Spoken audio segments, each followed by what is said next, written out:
এখানে বর্তমান যে কমিটিটা ইউএনের পক্ষ থেকে কাজ করতেছে তারা বলতে পারেন একটা মেইন কমিটি আসার আগে একটা প্রি অ্যাসেসমেন্ট টিম যে তারা বিভিন্ন পর্যায়ের স্টেক হোল্ডারদের সাথে বসে ঘটনাটা বোঝার চেষ্টা করছে এবং তদন্তের ক্ষেত্রেও তারা কোন কোন বিষয়গুলো আমলে নিতে পারে এইটা একটা প্রাথমিক আলাপ আলোচনার মধ্যে দিয়ে আই থিঙ্ক যে তারা একটা পয়েন্ট ঠিক করছে, লাইন ঠিক করছে।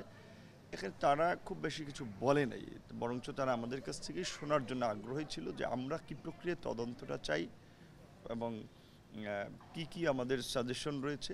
সেই জায়গা থেকে আমরা বলেছি যে বিশেষ করে এই কমিটি তো আপনার বিশেষ করে জুলাই অগস্টের যে সহিংসতা এবং ছাত্র জনতার উপরে যে আইন শৃঙ্খলা বাহিনী বিগত সরকারি দলের নেতাকর্মীদের যে হামলা মামলা এবং গুলি চালিয়ে মানুষ হত্যা, এই ঘটনাগুলো বিশেষ করে জুলাই অগস্ট তদন্ত তারা স্পেসিফিকভাবে এটার উপরে জোর দিয়েছে।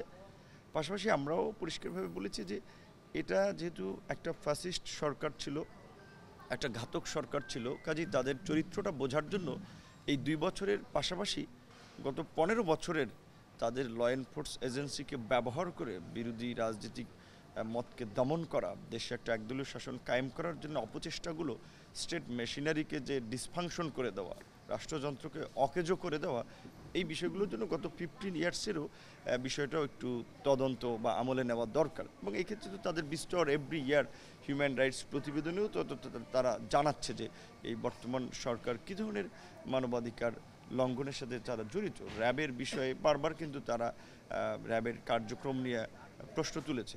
এখন তো সবাই বলছে যে র্যাব বিলুপ্ত করার জন্য।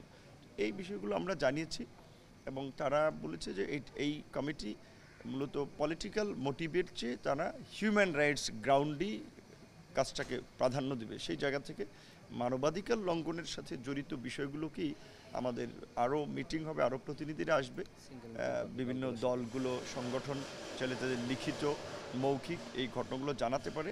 সেই লক্ষ্যে আমরা আমাদের যে সমস্ত ডকুমেন্টস সংগ্রহ করতে পারি আমরা সেটা করবো। একই সাথে আমাদের পক্ষ থেকে আমরা একটা দাবি জানিয়েছিলাম যে এই যে বিমান থেকে এই হেলিকপ্টার থেকে গুলি চালিয়ে আপনার মব বিচ্ছিন্ন করে দেওয়া, মানুষের উপরে হত্যাযজ্ঞ চালানো, এইটার হয়তো বাংলাদেশ থেকে যেহেতু টেলিভিশন পত্রপত্রিকা অনেক ক্ষেত্রে প্রচার করতে পারে নাই, সেক্ষেত্রে ভিডিও কিংবা ইমেজের ক্ষেত্রে তারা স্যাটেলাইটের সহযোগিতা নিতে পারে।